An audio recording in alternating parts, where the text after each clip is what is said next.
Mickey, yay! I'm so glad that you're Hey, here. Oh my gosh. Hi, thank you for coming back.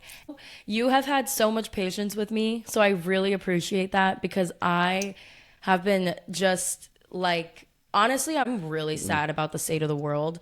And I'm really like, my heart is hurting. Like, even today, I was like, if I wasn't recording a partner episode where like I have to show up for someone, I don't think I will record because I was just feeling genuinely afraid. Like, just like cowering in my bed and feeling like the world is so heavy and dark. And I just like the other day, I just cried and prayed that I will be able to do something because it just broke. It just, my heart is breaking right now. And like, you follow me on Instagram, so you know exactly what I'm talking about. I post about it all the time. But absolutely. yeah, so my energy is there right now. I want to do a little energy check in. How are you feeling? I'm feeling the same way that you're feeling, the same sentiment. I think, like you said, like even if you try to not to look at it, it's still impacting you, you know? There is such a Yeah. heavy thing that's going on right now. And it's almost like to disregard that is to like not be human in a way, right? Not to, because my suffering Right. becomes your suffering. That's just the thing that connects all of us, right? And it's hard to watch. It's like I said all the time, that can be my sister, that can be my brother, and just to see what's going on right now, and it's hard, but I'm breaking, and Yeah. and then we go to these jobs and workplace and play pretend and act like things are not really happening, right? There's something about that is soul crushing because there's such a duality Yes. of like, you know what I'm saying, of what's important and what's not important, No. and Oh and my God, so yeah, Mickey, absolutely. literally, I feel, yeah. Sorry, I cut you off. No, you're good. That's all. So I understand. We share the same Yeah. sentiment. Yeah, my heart is breaking. But I just want to highlight the work that you and Nicole and Paola and Linda too, right? Like you guys are Absolutely. all And like, and and if I'm also missing Blake. someone, Blake Blake, and okay. Melvin. Melvin too. Blake and Melvin. Okay. Yeah. The work that you guys are doing, community is so important right now. For the listeners who don't know, you guys have something called, what is it, the Midnight Panthers? Is that Absolutely. separate from the running club? Can you speak on that a little bit? So the Midnight Panther as a thing is a collective, right? There is Okay. there's three different like branches. There is the health aspect of it where we run Pilates. There is the service aspect of it is where we serve in soup kitchen and detention centers and all that other stuff. And then there's the connection part of it where we come and hang out and talk, have conversations and maybe go to do karaoke and some cool stuff. There's a lot that's going on at once. I'm like, can I be inducted into the Midnight Panthers, Hey, hey, please? I'm telling you, I think you would be a solid, an amazing candidate for us. So I mean, I want you to come, but I don't. I know that you probably have a lot going on, so this is why I haven't Yeah. said anything to you yet because I know you have work, you have your podcast. I know you have a Yeah. lot of things going on. So Community is like the most important thing ever, mm, always, but especially right now. Like, we cannot isolate ourselves. We cannot bury our head in the sand. Like, the fact that you guys have such a well-rounded approach to community outreach, to the work that you're doing at soup kitchens, and the work that you're doing with getting people's bodies moving and connecting and laughter and joy and conversation with each other is so powerful. And thank you, it's thank you. beautiful work. So I just want you to know that I see what you guys are doing and I think it's amazing. Absolutely amazing and so inspiring. Thank you, thank you. And also, like, I mean, I feel like one compliment deserves another. Don't act like well you haven't been doing anything important. Oh The my way gosh. you are with language, the way you make things make sense, and not only from a activist standpoint, but also from a very poetic standpoint. I think you come from like the lineage of the Maya Angelos and all of them, and we see the work that you're Oh, doing. We see the uh, that is we the highest compliment you could ever give me. Genuinely. absolutely. Thank you. Absolutely. We see what you're doing, and your voice matters, and the information that you're putting out there matters. And I tell people, even though it's moving the needle just a little bit, it's still something's Right. happening, right? And so Yes. I want to Yes. compliment you with that. Thank you so much. Thank Absolutely. you. Oh my gosh. I'm really, really looking forward to this episode, especially because this episode is gonna air not this upcoming Wednesday, but the following one. So I think that's Wednesday the 18th, because the 11th I'm gonna upload an episode called Sacred Sisterhood. Okay. Miss Galentine's, like a kind of, so I think that I'm really excited for like the different kind of conversations about this Absolutely. connection, these human connections. And before we jump into this conversation, which I'm literally like on the edge of my seat about, I'm so excited to talk about this with you. This is the Me and You podcast. I'm your host, Rebecca. This is Micky Claire. I'm so glad that he's here with me today. But of course, give the podcast a follow on Instagram or YouTube or TikTok. Honestly, fuck TikTok. I'm sorry. At this moment, it is so hard. I'm like, first of all, that licensing and agreement little thing I had to sign has me feeling like I sold my soul. I don't like it, and I haven't posted since. And it took me days to even address that with myself. And then also, like, it's like, it is so much work.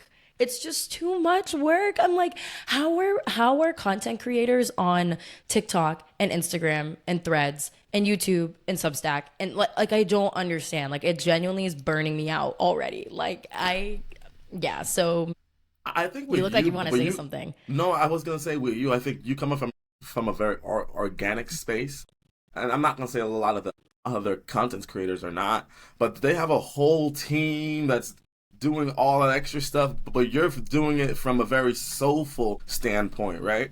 And I think, I don't know, that's the work that I like, knowing that people who took their time, they let it marinate, and they don't speak if they don't have anything to say. They speak when they have something to say, right? So look, don't discredit yourself. Oh my God, we see what you're doing.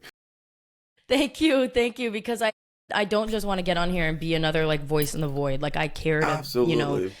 That means so much. Thank you so much, Micky. Thank you. But Absolutely. But yeah, it feels weird to plug things because I think it feels inorganic. And to me, I would never want to force someone to watch my content. I want them to watch it because they enjoy it and they are moved by it and they feel like it's actually adding to them.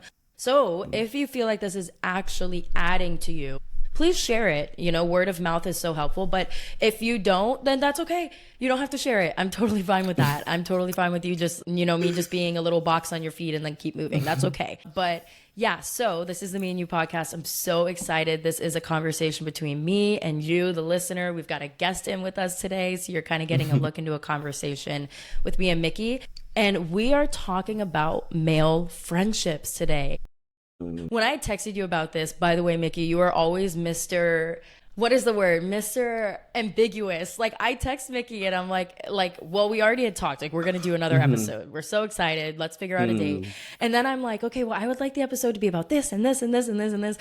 And you're like, sounds great. And I'm like, yeah, do you have anything you want to add to that? So I'm not going to lie to you. I'm such an analog person where, like, I feel like this has nothing to do with you, and I should get better. I'm bad at texting because I feel like I crave the human connection so bad where, like, when someone sends a text for me, it's just I don't know how to operate in a very technical or technological way. It's just like, I'm like, yes, let me, you know what I'm saying?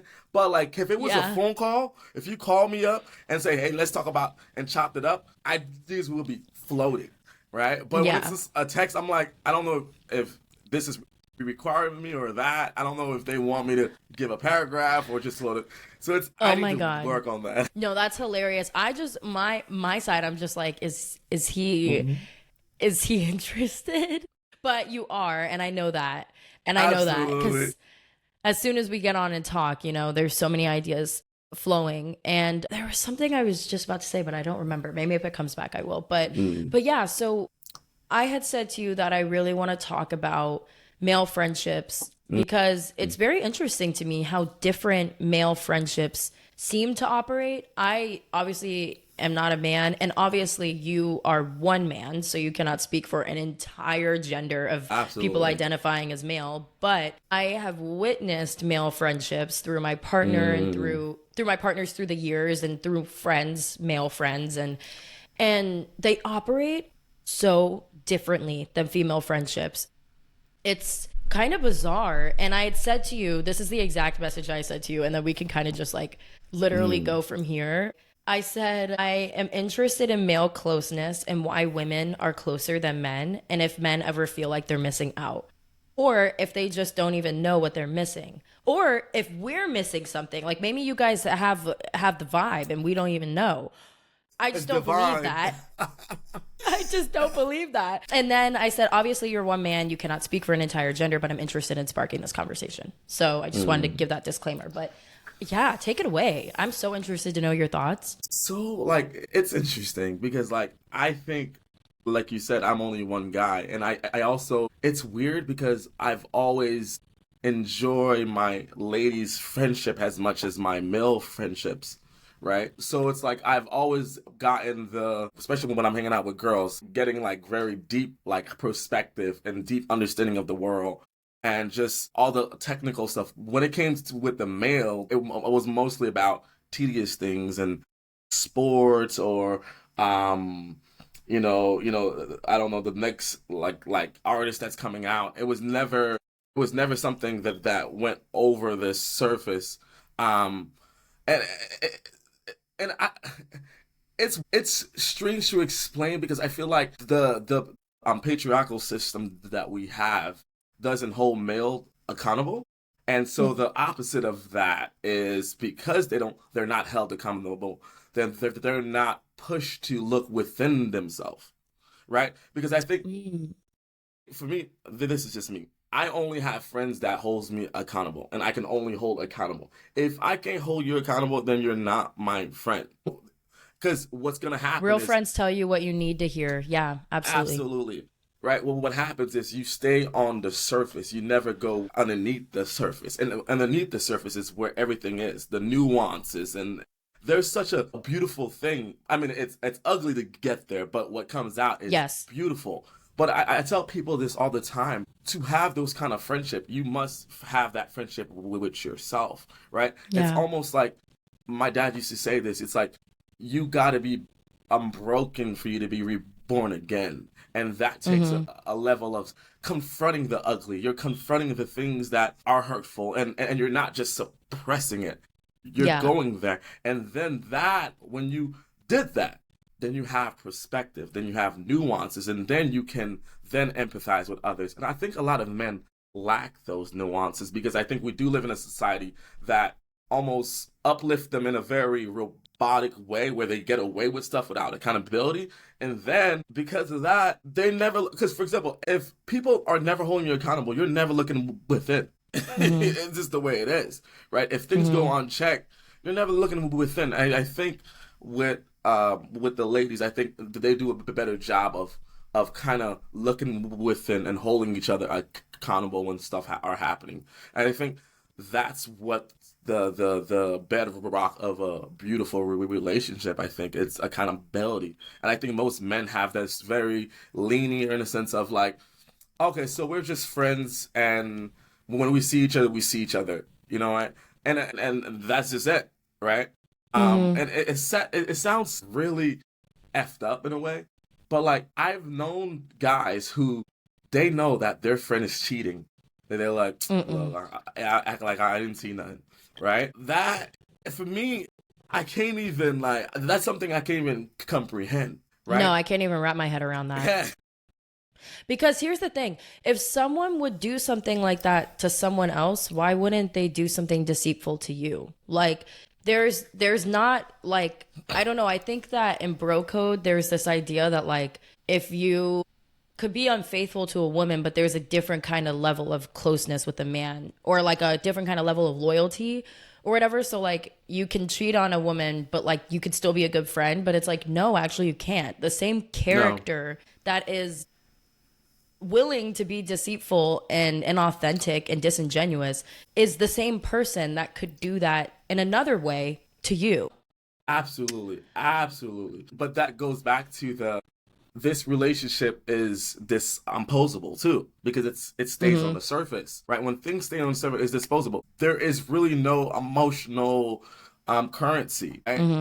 So because there's no emotional currency with my male friend, the next day if we don't talk to each other, I don't know, if we happen to not be friends, it's okay. And I think that speak of the capitalistic society that we have, that speak of the patriarchal system we have, right? And I think when you have systems that are like that, and that have taught men to just be robotic and just follow rules and not look within, and you have men that are just what they call them, NPCs in a sense, right? Yeah.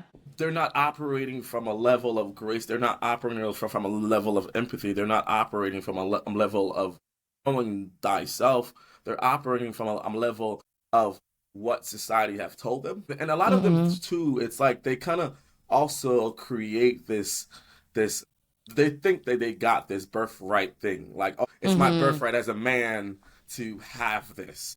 And that's where things get tricky, because with that phenomenon, that's why I think the mistreating of people or a woman comes about. It's because in their head it's a birthright thing, but not to get too sidetracked. But I think you cannot have a deep relationship without an emotional currency. You have to undergo a self-development.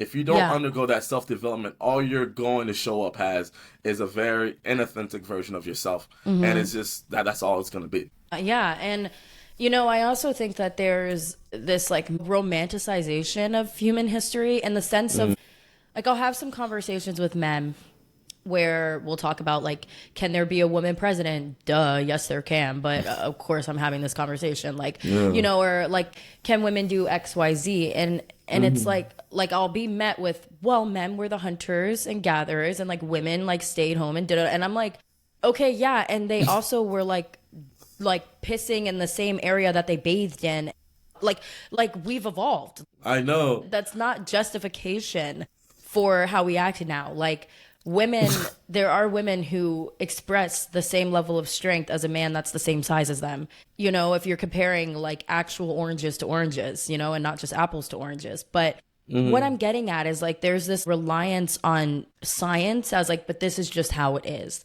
Like, men are just fundamentally stronger, smarter, faster, better thinkers, innovative, like they're the go-getter. And then women are the like homemaker, they stay back, they're the recipient, they're the submissive, and like they take care of things, they raise the things. And what that really is invisible labor. That, I was actually reading something last night about how like the patriarchy is like this like kind of like triangle, and like men are at the top, and then women, and then children, and then nature, and then men extract from the bottom up, and then they act like the rulers, like the one overseeing all this. And it's like, no, all of this is existing to prop you up, but as soon as they stop propping you up, where are you? You know what I'm saying? And that's not, this is not a conversation of hating on men at all. Absolutely not. Absolutely not. And it's not a conversation of saying that women have everything figured out, because like, absolutely not too. Like, there are, as much as there are women who get together and learn together and grow together, there are women who get together and gossip and are mean and are catty and are hurtful, and you know what I mean? Like humans are humans is what I'm getting at here. Like, there are different kinds of humans, but there's like this reliance on like nature as like, well, this is just how it is. And I don't believe that. I believe we've been constructed to think that way, and we are no longer in a survival state of mind and living. Also, homemaking is incredibly important. Raising children is of the utmost importance on the planet, other than taking care of the planet. Raising children, like raising good humans, raising the future, that's not just something that's like women's work, happens behind the scenes. Like, no, we should all care about that. Like, I believe that like when a family is being born, so like when two people come together and they're having kids, like they should both be on extended maternity and paternity leave. Like, I think they should both be at home. You know what I mean? Like, they should both be influencing the kids. Like, we should be thinking about that more. But first of all, I just want to say I'm enjoying this conversation so much, and I appreciate your insights so much. I forgot to let you know this at the beginning. Remember earlier when I said I had a thought, but I couldn't remember what it was? So I said if it comes back. It did come back. I wanted to let you know that the post that I had posted on my Instagram, the one of us talking, and you were talking about, I don't remember specifically because I posted 2 or 3. One of them is the most viewed thing on my Instagram. Like it's That's like out of all of crazy. it. And I just want to let you know that. I just want to let you know that it has like over like 20 reposts and like you know, and I just wanted to let you know that like the kind of way that you were thinking. And I think what you said about like male accountability, like we don't seek to hold men accountable as much. And like I've been in spaces with men where like they're almost like boasting about like how they've treated a woman, like how they were like macking on one girl, but they were also going for this girl. And I'm like, all the men in the space, I'm like, is anybody gonna say something? Like, and then one guy will speak up and say, oh, but that's what you get. She turned around and went blah, blah, blah on you. And that's what you get because you want to act like that. And like, but nobody like we just listen to men talk like that. And we don't like, I fear that when I'm not in the room, like that's how men sound like, and they probably do. And that is so disheartening. And the point I'm trying to make is that like when me and my friends come together and when a lot of women come together, predominantly there are the toxic spaces, of course, but our hangouts consist of venting, talking about what's on our heart, talking about what we're going through, and giving each other advice or just an ear to listen to. I walk out of these hangouts with such a renewed perspective on myself, on the world, and like I feel genuinely charged up. Like I feel like I have been plugged into an outlet and they have like infused me with energy. And I just wonder, I'm like, are men walking away from their hangouts the same way?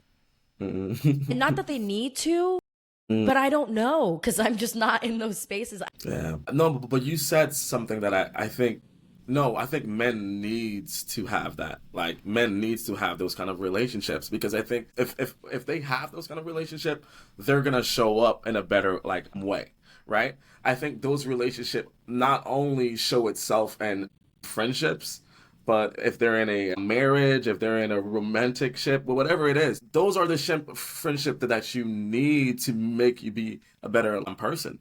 And I think it's such a what's the word I'm looking for? I don't know. It's such a oh my god, I'm looking for the specific word.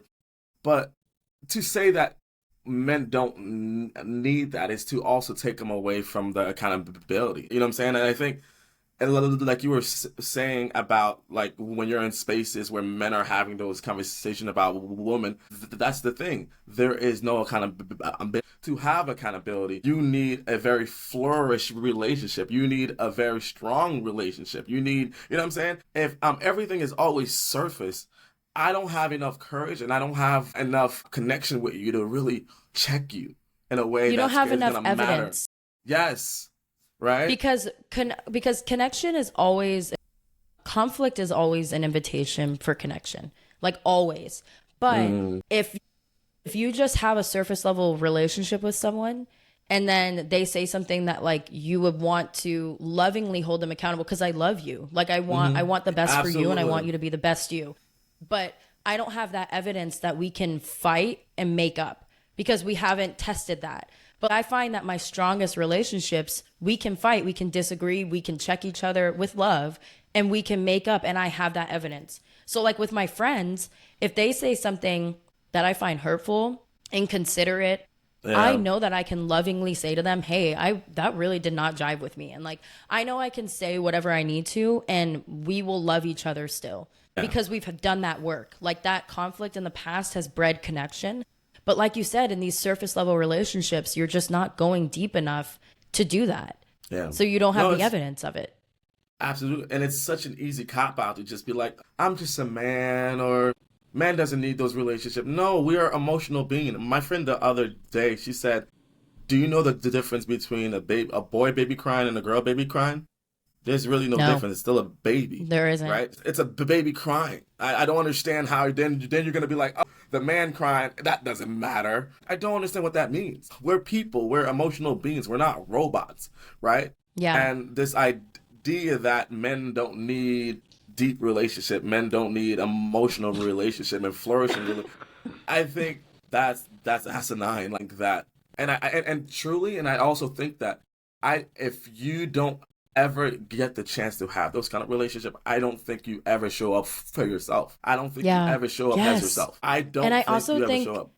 I think you stunt the sort of love that can come into your life. Because if you are not truly yourself, you can't find true love. Absolutely. And I don't mean true love like just a partner. I mean like true love, like like a passion, a career, a friendship, like so many things. Like if you are not truly at the heart yourself, like truly, doing that work to know yourself. And I think that a lot of men are starved of genuine connection because unfortunately, in some ways, and I know this is like cliche to say this now in the day and age that we live in, but men are afraid that it's gay, which is like, is that still a thing? Like, I honestly, like, because I have been in male spaces as of the past like 2 years where oh, but that's gay. Like, what? Are we in 2003? Are we in an ad and like a commercial? Like what? That like for kind speech? Like I don't understand. I don't understand. Go ahead. No, I was just gonna say that fear that you could be perceived as gay and that keeps you from closeness with men. And I think that's why men like sports so much. Okay, hear me out. I think that being able, because I have never watched men be so physically close than when they are watching a sports game together. Their team wins and they jump up and they're hugging each other and they're jumping and hugging and hugging and I'm like, I've never seen you hug in your literal life. Or like, I've never seen you two, you are best friends and I've never seen you fucking hug. You don't hug when you see each other, you don't hug when you go, but you hug here. And it feels good. I know it feels good. I know you're enjoying that hug. And not because it's weird, because it's nice to have human connection. Like, don't over-sexualize that. And I also feel like men, we talk a lot about how women are over-sexualized because they are. But they're over-sexualized because of the male gaze, because men are over-sexualized, because men over-sexualize everything that they do. And the fact that you can't have platonic touch with another man without it being perceived as weird makes me sad. Like, that makes me feel like you're missing out on something. And some people don't need touch. Like, some people they don't care for physical touch as much. Like, that's not as deep of a love language. So I get it. It's nuanced. But I watch the way that men act on the sports field together when they walk up to each other and they hold one another's like back and they rub their back, or they give a hug and they grab their face and they're talking and it's all okay because it's on the sports field. So you're doing this hyper masculine thing. So it's okay that you're having this physical closeness. But I'm wondering if men deep down are craving that closeness, but they can't get it in other spaces. I don't want to say that when I say this, I'm not saying that men only like sports for this reason. Like, that's not what I'm saying. I'm saying that a benefiting factor is that they also get to experience closeness that they don't get to experience in regular spaces. Do you get what I'm saying? Does that make sense? No, that made completely sense. And I think it's weird because but you're hitting a really good point. I think when things feel designated, it feels okay. Does that make sense? When it feels like it's designated. We're allowed to do this for that. Like, okay, for example, I don't have any problem with naked beaches, but like, it's a naked beach, so we can do that. That's okay. And that's cool, right? I think when spaces feel like it's designated for things, I think it's easier for men to understand it because it's very linear, right? It's very like, okay, it's that. But when it's like, I have to really examine how I'm feeling and examine the depth of who I am, that's too much, right? So I think those spaces sometimes is, like you said, is also a cop-out. It's also because I haven't done the work, but I still need that connection. I'm able to get it in a way that doesn't make me, like you say, gay, but I'm still getting it. And that's the same thing with sex. A lot of men, I think, that they use sex as a form of wanting intimacy, but because they haven't done the work, they haven't undergo that self-development. Sex is that cheap connection that they get for that moment, and it's a quick fix. It's a quick fix. But then it goes back. It's like, damn, I feel lonely again. Yes. But that's never going to satisfy that thirst, right? That thirst needs a real connection with self first. And the reason why they also sexualize is because the default, when you haven't done the work, the default is that I'm primitive state of mind because you haven't done the work. But if you're able to go down within yourself and you develop empathy, develop patience, develop all the things that are good, then you can see the person for as a person. You know what I'm saying? Like, but when you haven't No, done that's the so work, true. it's gonna be straight barbaric. You know what I'm saying? It's gonna be I'm primitive. Yeah. Right? Even as a behavior technician, I've learned that there's in our world we call it functions of why people do what they do. The functions we use is attention, is tangible, sensory, and escape. But like Mm-hmm.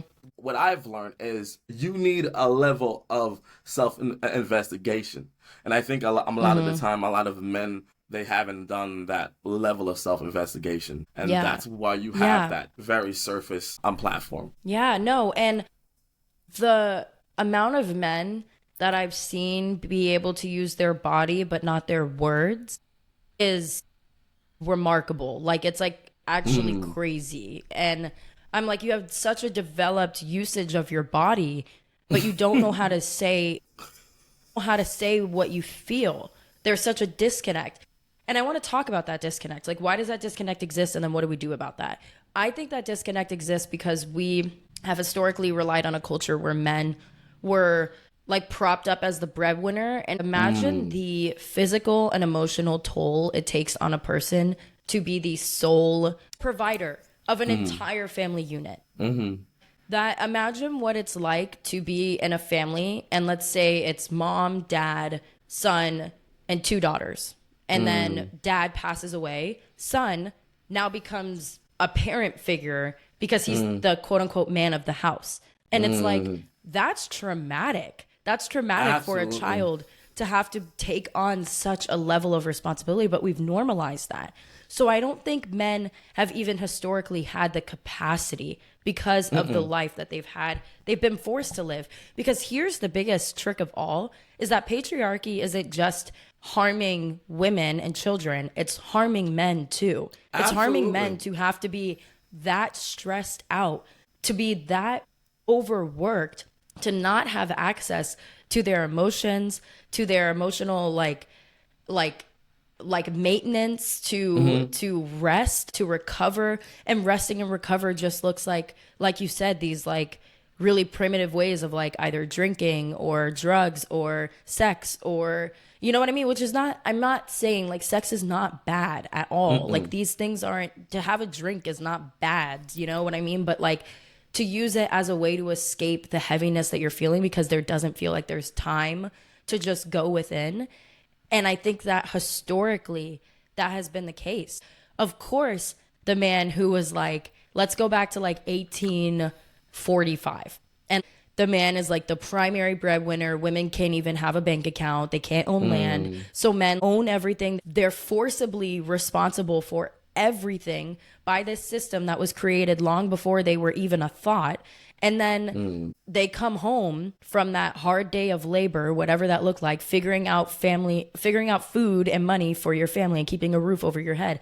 And then you're going to come home and like do emotional work, or like you're going to add emotional work and labor into all of that. Like, you know what I mean? Like, it's just like men weren't even given the chance, which I'm not trying to empathize. I'm just trying to make it no, clear as to like, this is hurting everyone. absolutely.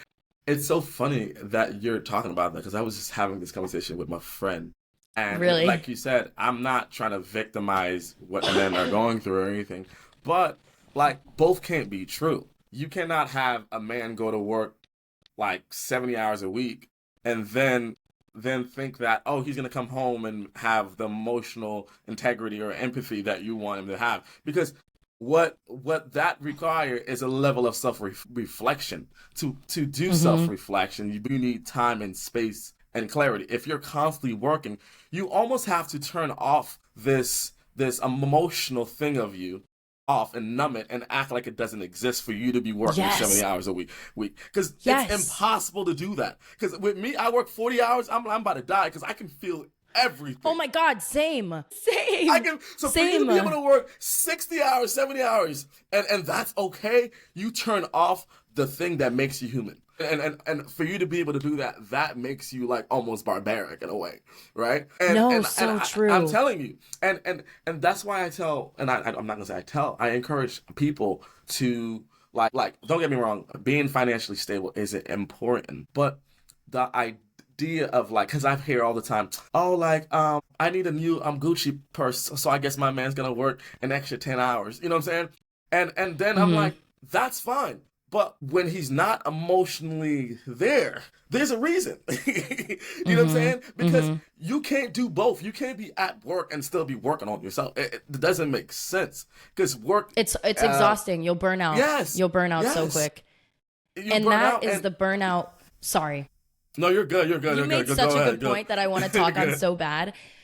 That's the burnout that women have experienced since entering the workforce. Because women Absolutely. have always had to be the emotional bearer of Mm-hmm. everything.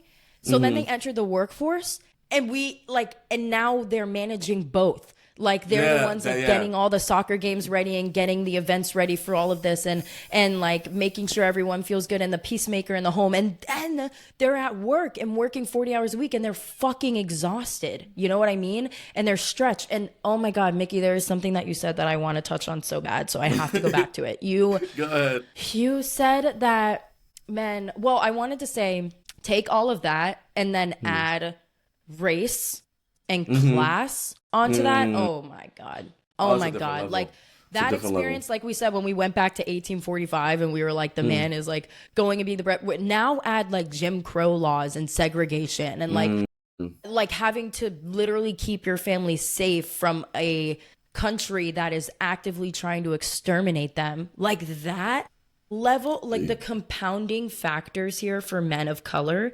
holy fuck. Yeah. Of course they don't have time for this like fucking ooey gooey like feel the heart What are you bullshit. talking They're about? like, I'm trying to fucking survive. I'm Yes. trying to keep my family alive. I live in a country that's actively trying to fucking kill us. You know what I mean? Absolutely. Like I just want to take a moment because this is a conversation I'm seeing come up way too much and I'm like, we are ahistorical as fuck right now. This isn't America.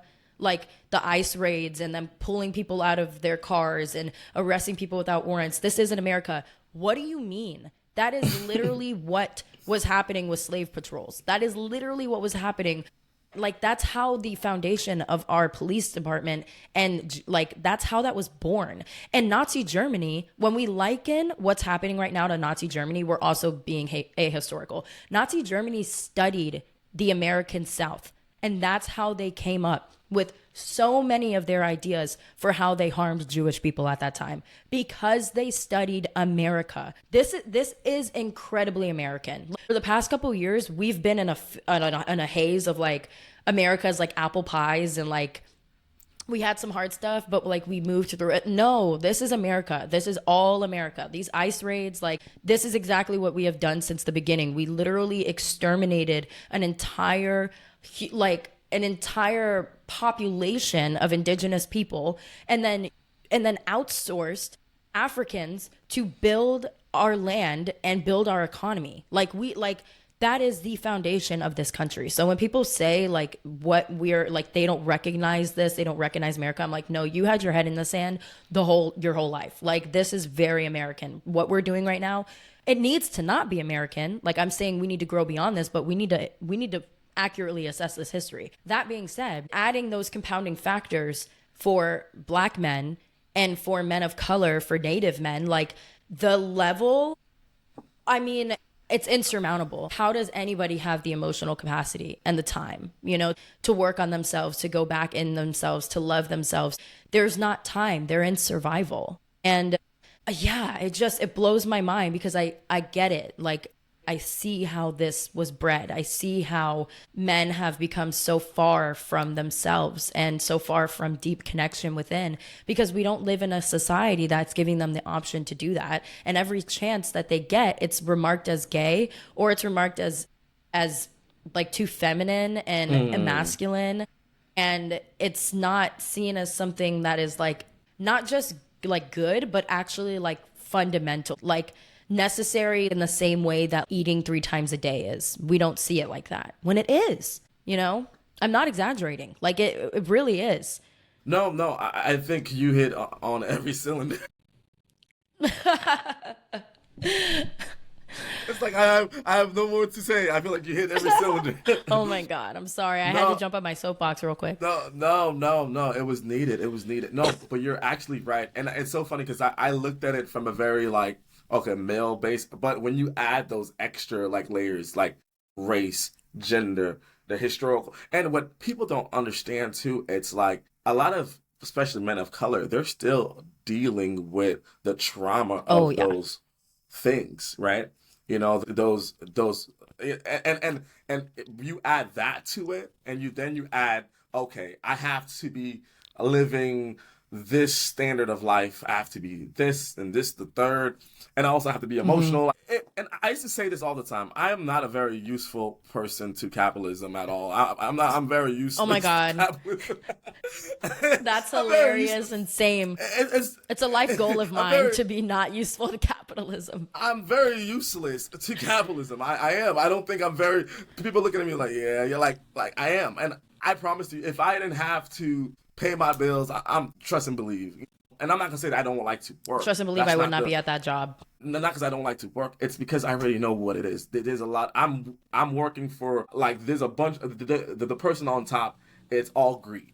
It's all greed. It's all like you Hmm. saying taking advantage of the of vulnerable people that are below him or whatever. So you know it. And sometimes dealing with that truth hurts you. Like, dang, like, and that's why a man shut that off. Because if you don't shut that off, it's almost like you have to die, like literally, like Hmm. and like I said, I'm not trying to victimize men experiences or anything like that, but that level of a duality is difficult, right? To It's be difficult for, yeah. yeah, it's difficult for everybody, especially but to be like I got to be the financial provider of all things or whatever, Hmm. and then to be also emotional. Like, to be a financial provider, you really need to shut down the emotional part because to do Hmm. business, you can't have feelings, you can't have Which is so emotions.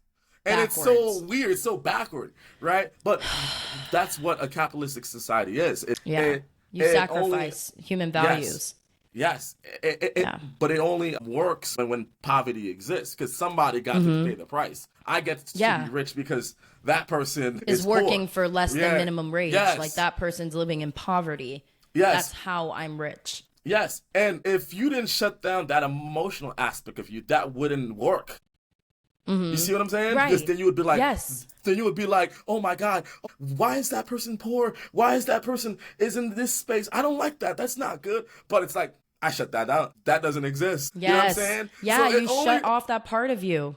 absolutely right. God, So that's so true. but that's that's the byproduct of the system. We are a lot of Hmm. men are a byproduct of that system. Then you can't then put a man in a relationship and then be like, hey, I need you to his whole existence has to do with not feeling.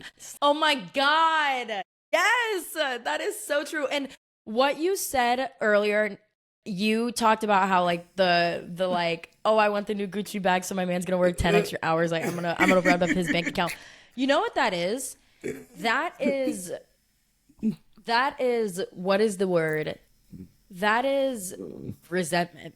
Like that is Mm, women having like to grasp at the bit to take mm, back like okay, like follow me. The thread here mm-hmm, is like when they'll talk about like dick size or height mm-hmm, or like whatever, they objectify men.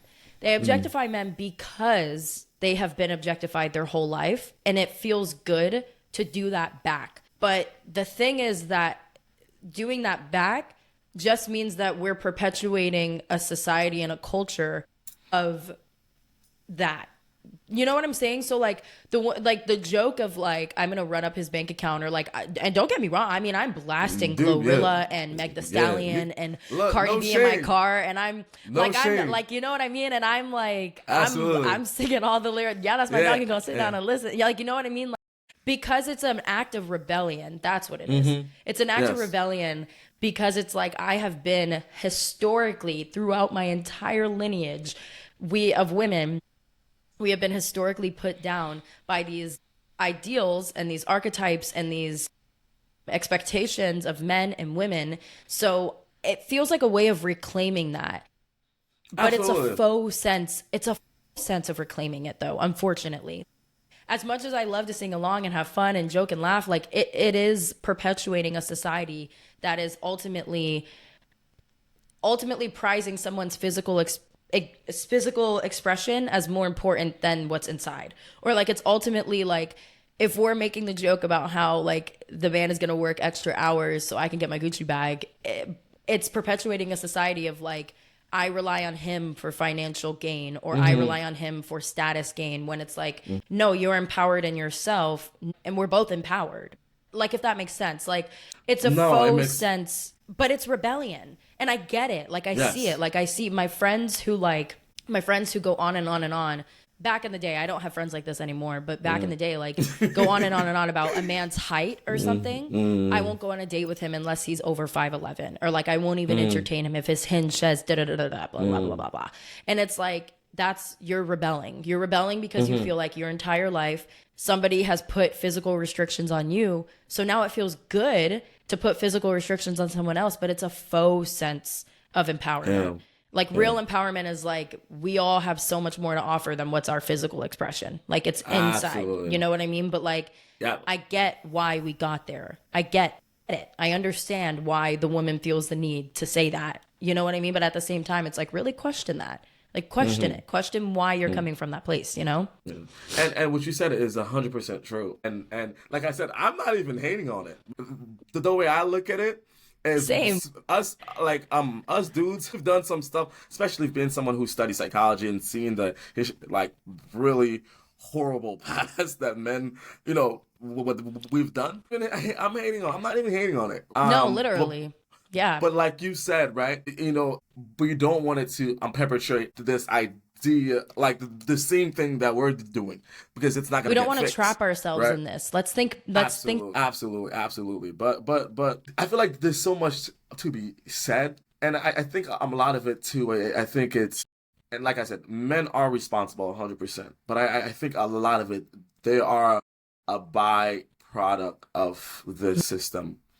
And the thing I've learned is this, especially in psychology, right? System creates culture, and culture creates behavior, right? So, for example, if I live in a jungle and the system is, that most jungles have a lot of wild animals, and that system is going to create a certain culture. I'm going to have to be able to adapt to whatever that environment is, right? Then that culture then can create a certain behavior, right? So a lot of our behaviors have really nothing to do with us. I'm not gonna say we shouldn't be held accountable.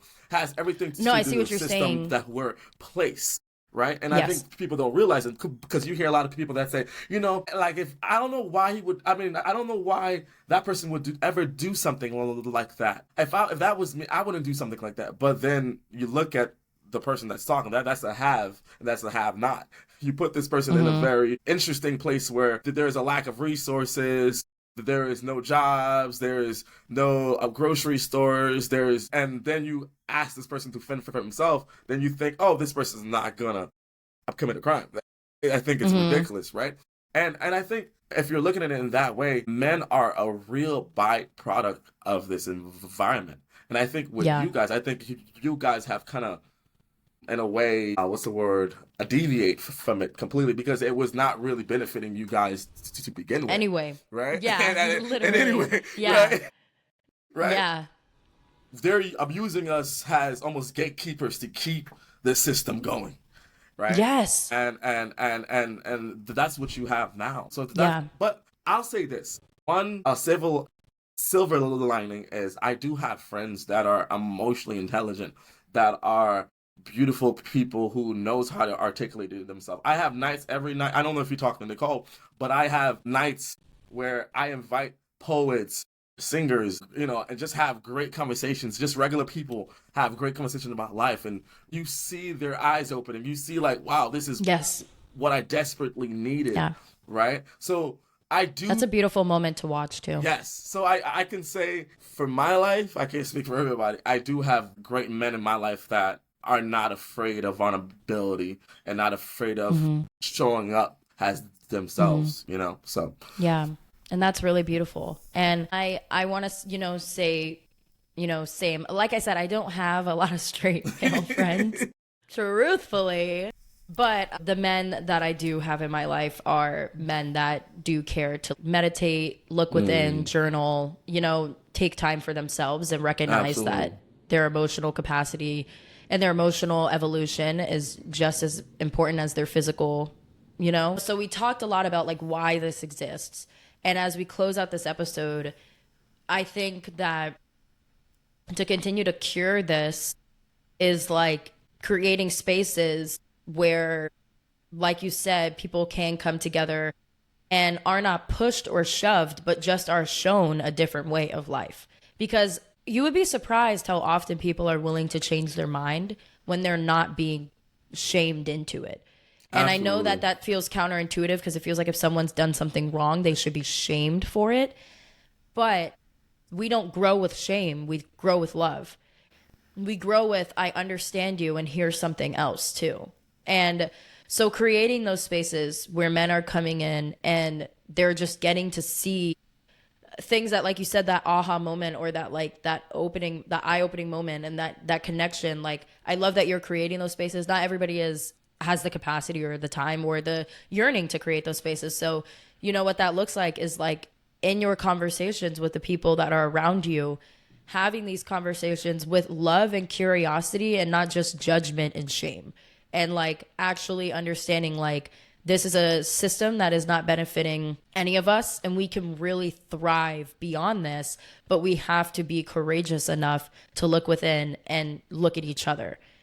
So like that's what I would encourage as a way to start to find our way out of this. And I do think that we are living in a time where that is more prevalent than ever in human history. Like I think that, we're really starting to have a conversation about like gender roles overall. And that has been so fun and amazing and cool and expressive and creative.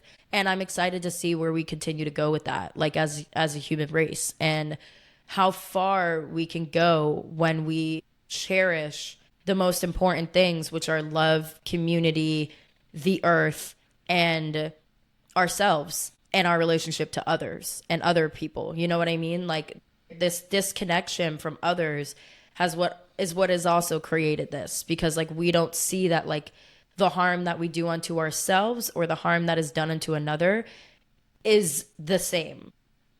Like if there's harm happening to someone else or somewhere else, that harm can happen to you. And if you're doing harm unto yourself, you are going to do harm unto others. It's all so divinely connected, No, So yeah, I think you said it. And like I said to me before, you got to learn to be useless to the to the you got to system. learn to be useless to capitalism and still find your emotional and financial gain, I guess. I don't know. I think that takes a level of like, you know what? We don't need this. We have each other. Let's come together. Let's build these spaces where people are coming together. The thing with us is we think because we don't have the direction that we need, we think we're going to find it in things. We think we're going to find it in having the greatest jobs and all that. But I've heard so many stories of people that are in their deathbed. When they ask them, what's one thing you regret? I wish I worked less. Because it dawned on them that what they've been looking for was connection. I wish that I hung out with my friends more. I hung out with my family more. What they're saying is, I wish I was human. I let myself be human, right? I wish I felt human, right? So I think the way to combat that, that capitalism, whatever, is coming together. Yeah. It's, you know what I'm saying? It's kind of bringing the connection together and like being each other keepers, right? You're my brother, but your suffering is my suffering, but your win is my win. Oh, I'm having dinner. Come over. And I promise to you, once you see people are plugged in like that, they're going to work less. They're going to care less about things and all that interesting. But what happens is this system material things. Yes. But the system get us working so much where we don't have time to even stop and think about it. No, we don't. That's why if you pay attention during COVID, right? A lot of people quit their job. Dude, Right? I'm telling COVID you. was when I went on my like quote unquote spiritual journey. Like that's when I actually started practicing yoga regularly, meditating consistently. I have meditated here and there all the way from middle school, but like COVID was really the chance to like sit and be like, I have so much time, I'm bored, and it's healthy boredom. I can come back into myself, and I found myself again.